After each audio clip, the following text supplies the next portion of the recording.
자, 다시 하도록 하겠습니다. 자, 이제 볼 내용은 28조 특수교육 관련 서비스입니다.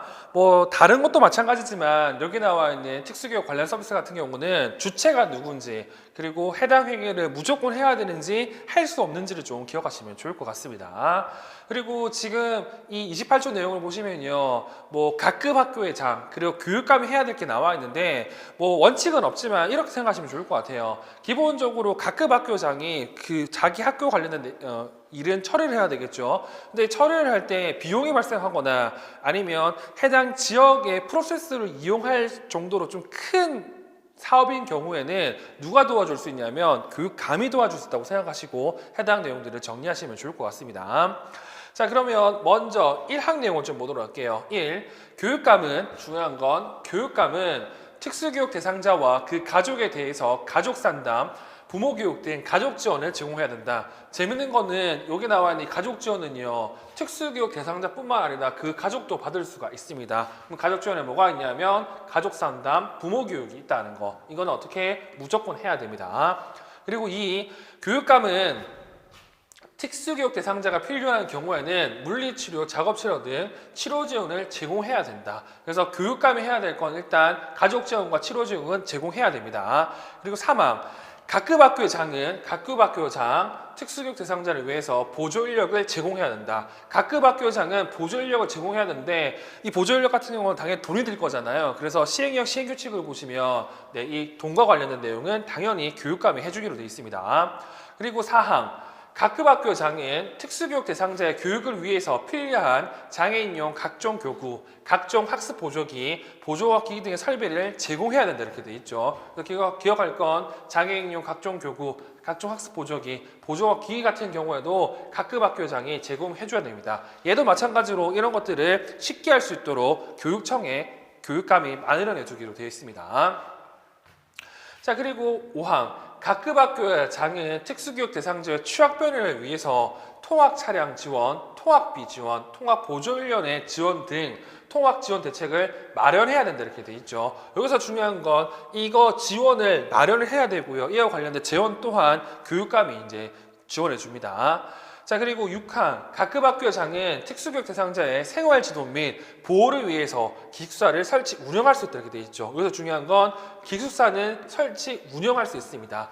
하지만 그래서 1, 2, 3, 4, 5 같은 경우는 학생이 필요하면 무조건 해줘야 되고요. 그리고 6항 같은 경우는 할 수도 있습니다. 자, 그리고 기숙사를 설치, 운영하는 특수학교에서는 특수교육 대상자의 생활지도 및 보호를 위해서 교육부용으로 정하는 자격이 있는 생활지도원을 두는 외에 간호사 또는 간호조무사를 두어야 된다 이렇게 돼 있죠. 자, 각급 학교장은 기숙사를 설치 운영할 수도 있는데 기숙사를 설치 운영할 경우, 특히 특수학교 같은 경우에는 생활지도뿐만 아니라 간호사 또는 간호조무사를 두어야 됩니다.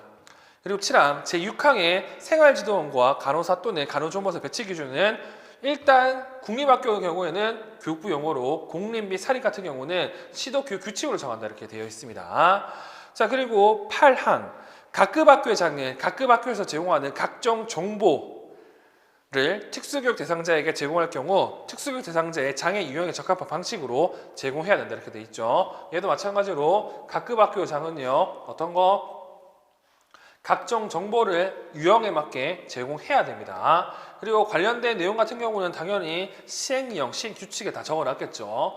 자, 그러면 시행령 제23조 가족 지원 관련된 내용을 볼게요. 가족 지원 내용을 보시면 가족 지원은 가족 상담, 양육 상담, 보호자 교육, 가족 지원 프로그램 운영 등을 방법으로 한다 이렇게 되어 있죠. 가족 지원의 구체적 내용들이 이렇게 나와 있습니다. 자, 그리고 이 가족 지원을 하기 위해서는요, 건강가정지원센터 그리고 장애인 복지관 등과 연계해서 할 수도 있어요. 왜? 이것 또한 혼자서 할 수 있는 것보다, 교육청 혼자서 할 수 있는 것보다 이런 것도 이용하면 훨씬 더 유용하기 때문에 그렇습니다.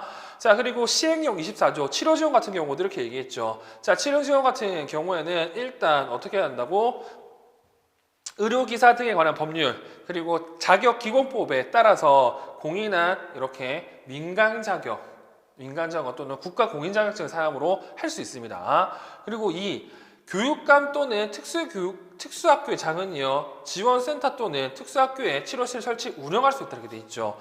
자, 이 치료 지원 같은 경우에는 당연히 필요하다면 받아야 되는데, 교육감 같은 경우에는 지원센터에 이걸 마련할 수도 있고요. 학교장 같은 경우, 특수학교장 같은 경우는 특수학교에 치료실을 설치 운영할 수도 있습니다. 그리고 이 치료 지원 같은 경우에도요, 어떻게 해요? 여기 나와 있는 것처럼 보건의료기관과 그리고 장애복지관 등과 연계해서 치료 지원을 할 수도 있다는 거. 그래서 이런 내용들을 여러분들이 기억해 두셔야 됩니다. 자, 그리고 시행령 제25조 보조인력 같은 경우에도 아까도 얘기했지만 이 보조인력 관련된 대책 마련 같은 경우는 누가 한다고? 각급 학교장이 해요. 근데 교육감 같은 경우는 이 각급 학교장이 이런 것들을 잘 하기 위해서 어떻게 할 수 있다고요? 보조인력 수급에 관한 계획을 수립하고 보조인력은 채용 배치를 하고 이 보조인력 운영에 필요한 업무를 수행한다 이렇게 돼 있죠. 그래서 교육감 또는 교육장은 이 보조인력의 자질 향상을 위해서 특수기 관련 연수를 실시해야 된다 이렇게 돼 있습니다. 그래서 교육감이 당연히 이러한 비용과 운영을 떠안고요. 실제적인 운영은 각급 학교장이 한다고 생각하시면 될 것 같습니다. 자, 그리고 시행령 26조 각종 교구 및 학습 보조기 지원 내용을 보시면, 자, 이거 같은 경우도 누가 한다고? 원래 각급 학교장이 해요. 근데 이거를 쉽게 하기 위해서 교육감이요 어떻게 한다고? 지원센터에 이런 것들을 갖춰두게 해놨습니다. 이런 내용을 기억하시면 될 것 같네요. 그리고 마찬가지로 통학 지원 같은 경우에도 각급 학교장이 해야 돼. 근데 교육감은요, 이 각급 학교장이 조금 더 원활하게 할 수 있도록 어떻게 한다고요? 통학 차량을 각급 학교에 제공하거나 아니면 통학 지원에 필요한 특수교육 대상자 및 보호자에게 통학비를 지급합니다. 교육감이 자기 돈으로 줘요. 자, 그리고 각급 학교장은 특수교육 대상자가 현장 체험학습, 수련회 등 학교 밖 활동에 참여할 수 있도록 조치를 취해야 된다 이렇게 되어 있습니다. 그래서 돈과 관련된 내용은 일단 교육감을 생각하시면 조금 더 편하게 볼 수 있습니다. 자, 그리고 시행령 28조 내용을 보시면 기숙사 관련된 내용이 나오죠. 이 기숙사 같은 경우에는 아까도 얘기했지만 각급 학교장이 운영할 수 있어요. 근데 운영할 때 같은 경우에는 돈이 있다고 한다고 하면 이 교육감이 이와 관련해서 경비를 부담하거나 보조할 수 있습니다.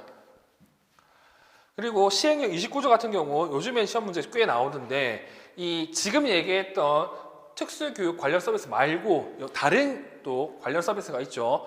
1. 교육부 장관 또는 교육감은 특수교육 관련 서비스 외에 보행훈련, 그리고 심리, 행동, 적응훈련 등의 특정한 장애 유형의 특수교육 대상자가 필요한 특수교육 관련 서비스를 제공해야 된다 이렇게 되어 있습니다. 지금 얘기했던 이런 것도 말고도 보행훈련과 심리, 적응훈련을 할 수 있다는 사실을 좀 기억하시면 좋을 것 같고요. 이거 하기 위해서는 당연히 국가나 또는 민간 자격증, 소지 자격을 할 수가 있습니다. 그리고 이 보조인력과 관련해서 또 조금 더 볼 내용이 뭐가 있냐면, 시행규칙 5조 보조인력의 역할 및 자격 내용을 보시면요.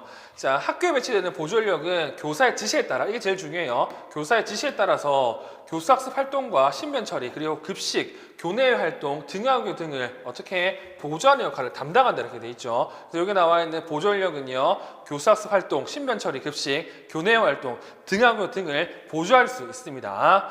자, 그래서 시험 문제 같은 경우는 이 역할도 시험 문제에 꽤 많이 나왔다고 여러분들이 보시면 좋을 것 같습니다. 자, 그리고 시행규칙 제6조 생활지도원의 자격 및 배치 기준을 본다고 하면, 기숙사 같은 경우는 기본적으로 여기 나와 있는 생활지도원이 있어야 되거든요. 이 생활지도 같은 경우에는 이러한 사람들이 할 수 있다고 얘기하는데, 이거보다 더 중요한 건 그러면 몇 명을 배치하느냐가 중요하겠죠. 자, 2항 법 28조 6 후단에 따라 국립학교에 두는 생활지도원은 학생 5명당 1명 이상을 배치해야 된다. 다만 시각장애 또는 청각장애가 있는 특수교육 대상자를 교육하는 중학교 및 고등학교 과정의 경우에는 학생 7명당 1명 이상을 배치할 수 있다 이렇게 돼 있죠. 기본적으로는 5, 10, 15마다 1명씩 있어야 됩니다. 근데 시각장애, 청각장애 같은 경우는 7, 14, 21 이렇게 할 수 있다는 사실을 여러분들이 확인할 수도 있어요. 그리고 특수학교 같은 경우에는 이 생활지도뿐만 아니라 누구를 둬야 된다고? 간호사 또는 간호조무사를 둬야 되잖아요. 그래서 여기 보시면 국립학교에는 간호사를 1명 이상 배치하되 기숙사에 기숙하는 학생이 50명을 초과하는 경우에는 50명마다 간호사 또는 간호조무사를 1명 이상 추가로 배치해야 된다 이렇게 되어 있습니다. 자, 기본적으로 1명에서 50명에서는 1명을, 그리고 50명 넘어갈 때마다 플러스 1씩 할 수 있다는 내용을 여러분들이 확인하시면 좋을 것 같습니다. 됐죠? 그래서 여기 나와 있는 이 관련 서비스 관련 내용 같은 경우는 시험 문제도 엄청 많이 나왔고 엄청 구체적으로 많이 물어봅니다. 그래서 여러분들 하셔야 될 건 주체가 누구냐, 그리고 이거를 할 수 있느냐, 해야 되느냐, 이거를 여러분들 구분하셔서 기억하시면 좋을 것 같습니다. 그래서 기출 문제를 보시면 방금 얘기했던 내용들이 이렇게 다 나와 있거든요. 이런 내용 정도는 여러분들이 꼭 확인하시면 좋을 것 같습니다. 자, 그리고 5장 고등교육을 좀 보도록 할게요. 이 고등교육 같은 경우는 말 그대로 대학과 관련된 내용이기 때문에 현재 장애인 등에 대한 특수교육법에서 시험 문제에 덜 나온 부분이 이 부분입니다. 그래서 우리는 지금 학령기 아동과 관련이 있기 때문에 이 부분은 넘어가도록 할 거고요. 우리가 확인할 내용은 뭐가 있냐면 제6장 보침 및 벌칙을 좀 확인하도록 하겠습니다. 자, 이 부분 같은 경우는 시험 문제 꽤 많이 나와요. 자, 먼저 법 35조 대학의 심사청구 같은 경우는 방금 얘기했던 고등학교 관련된 내용이기 때문에 넘어갈 거고요. 우리는 어떤 것 좀 볼 거냐면 고등학교 과정 이하 심사청구 법 36조 고등학교 과정 이하 심사청구를 좀 보도록 하겠습니다. 자, 1. 특수교육 대상자 또는 보호자는 다음 각 호의 어느 하나에 해당하는 교육장, 교육감, 각급 학교 장애 조치에 대해서 이의가 있을 경우 해당 시군구 특수교육운영위원회 또는 시도 특수교육운영위원회에 심사청구를 할 수 있다. 기억할 건, 자, 교육 대상자 또는 보호자는요, 여기 나오는 교육장, 교육감, 각급 학교 장에게 이의가 있을 경우에는 특수교육운영위원회에 심사청구를 할 수 있습니다. 구체적 사항이 4가지가 나와 있죠. 어떻게? 특수교육 대상자 선정에서의 이의, 그리고 교육 지원 내용의 결정 사항에 대한 이의, 학교 배치에 대한 이의, 그리고 부당한 차별에 대한 이의가 있을 때. 그리고 2항 같은 경우는 1항이 특수교육 대상자와 그리고 보호자 관련된 내용이었다고 하면 2항 같은 경우에는 여기 나와 있는 각급 학교장과 관련된 내용입니다. 자, 제17조 1항에 따라 특수교육 대상자를 배치받는 각급 학교장은 이에 응할 수 없는 특별한 사유가 있거나 배치받은 특수교육 대상자가 3개월 이상 학교 생활 적응에 상당한 어려움이 있을 경우에 해당 시군구 특수교육운영위원회 또는 시도 특수교육운영위에 심사청구를 할 수 있다. 그래서 각급 학교의 장은요, 여기 나오는 것처럼 특별한 사유가 있거나 아니면 3개월 이상 적응에 어려움이 있을 때 어떻게 할 수 있다고? 특수교육운영위원회에 심사청구를 할 수 있습니다. 그렇게 본다고 하면 특수교육 대상자 보호자는 4가지 상황에서, 그리고 각급 학교자는 2가지 상황에서 할 수가 있어요. 이렇게 누구든지 심사청구를 한다고 했을 때 어떻게 한다고? 심사청구를 받을 때 30일 이내에 이 결정을 청구인에게 통보를 해야 됩니다. 그리고 당연히 이 심사를 할 때는 청구인들의 의견 진술 기회가 충분히 보장해 줘야 되고요. 그리고 학부모와 특수교육 대상자는 만약에 이 결정에 대해 불만이 있다고 하면 한 번 더 기회가 있어요. 근데 교육장, 교육감, 각급 학교장 같은 경우는 만약 결정이 나버리면요, 어떻게 된다고? 끝나요. 그리고 방금 얘기한 것처럼 특수교육 대상자 또는 보호자는요, 이 심사 결정에 대해 이의가 있을 경우에는 통보를 받은 날부터 90일 이내에 행정심판을 제기할 수 있습니다. 그리고 구체적 사항 같은 경우에는 지금 시행규칙에 이렇게 나와 있죠. 자, 법 36조 1항 또는 2항에 따라 특수교육 대상자, 그 보호자 또는 각급 학교장이 심사청구를 할 때 별지 6호 서식에 따라 심사청구를 해당 시군구 특수교육운영위원회 또는 시도 특수교육운영위원회에 제출해야 된다, 이렇게 돼 있죠. 그래서 여기 보시면 이런 별지가 나와 있습니다. 이 별지대로 이제 청구를 하시면 돼요. 이런 별지대로. 그리고 심사 절차는 이런 식으로 이렇게 나온다는 거 이제 확인할 수도 있고요. 그리고 2항 내용을 보시면 2항도 이렇게 돼 있죠. 제1항에 따른 심사 청구를 받은 해당 시군구 특수교육운영위원회 또는 시도 특수교육운영위원회는 심사를 거쳐 벌지 7호에 따라 심사 결과 통지서를 그 청구인에게 고부해야 된다. 그래서 마찬가지로 교부한 내용은 이런 겁니다. 결과 이렇게 나타난다는 것 정도 여러분들이 확인할 수가 있을 겁니다. 자, 그러면 관련 기출문제를 보시면요, 자, 이런 내용들이 나와 있죠. 뭐 의견 진술에 기회를 줘야 되고 행정심판을 해야 되고, 그리고 마찬가지로 30일, 90일을 해야 된다는 이 숫자가 이제 눈에 띈다는 사실을 기억하시면 좋을 것 같습니다. 자, 그리고 방금 제가 얘기했던 첫 번째 시간에 얘기했던 내용은 이렇게 나와 있습니다. 교육부 장관의 권한은 일부 누구 교육감에 주고 이 교육감의 권한을 일부 교육장에 준다는 이 내용이 나와 있고요. 그리고 벌칙 같은 경우는 지금까지 얘기했던 내용은 어결시 어떻게 되느냐 관련된 내용이죠. 보시면 법 제38조가 있고 법 제38조 2가 있는데 1 같은 경우는 특수교육 바운더리 안에 들어오기 전에 차별을 한다. 그러면 이러한 벌칙을 받고요. 그리고 이 같은 경우에는 특수교육 바운더리 안에 내부에서 문제가 있을 때 받는 벌칙을 생각하시면 됩니다. 그래서 제38조가 조금 더 셉니다. 다음 각 호의 어느 하나에 해당하는 자는 1년 이하의 징역 또는 1,000만 원 이하의 벌금을 처한다 이렇게 되어 있죠. 자, 1. 제4조 1항을 위반해서 장애를 이유로 특수교육 대상자 입학을 거부하거나 일단 입학을 거부하거나 그리고 입학 전에 합격자의 입학을 거부하는 등의 불이익을 처한 교육기관 장 같은 경우는 이런 거. 그리고 2. 제4조 4호를 위반해서 대학의 입학 전형 절차에서 수험 편의 내용의 확인과 관계없는 별도의 면접이나 신체 검사를 요구한 자 같은 경우에도 지금 이러한 벌칙을 받는다는 거. 그래서 특수교육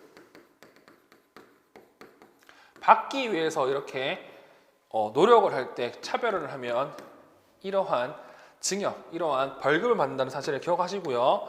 그리고 제28조 이 내용을 보시면 다음 각 코너 한에 해당하는 자는 300만 원 이하의 벌금을 처한다고 하는데 이 내용을 보시면 특수교육 관련 서비스 제공, 수업 참여 및 교내외 활동 참여와 개별화 교육 지원팀의 보호자 참여에서의 차별한 자 같은 경우 이렇게 300만 원 이하의 벌금을 처한다고 이렇게 돼 있죠. 이 같은 경우는 지금 방금 얘기한 것처럼 이 특수교육 바운더리 안에서 문제가 생겼을 때 이런 벌칙을 받을 수 있다는 사실을 기억하시면 됩니다. 그리고 4.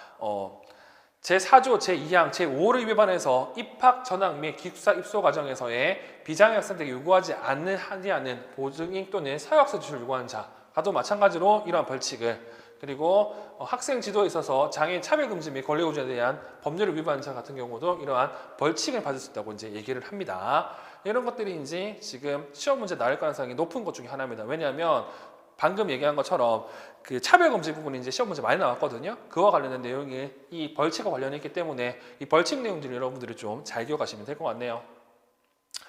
자, 이렇게 해가지고요. 우리는 간단하게 뭘 봤냐면 장애인들에 대한 특수교육법 내용을 봤습니다. 자, 오늘은 이렇게 어떤 법이 있는지 어떤 용어를 사용하는지를 확인했다고 하면 이제부터 여러분들 해야 될 건 해당 내용을 암기하시는 겁니다.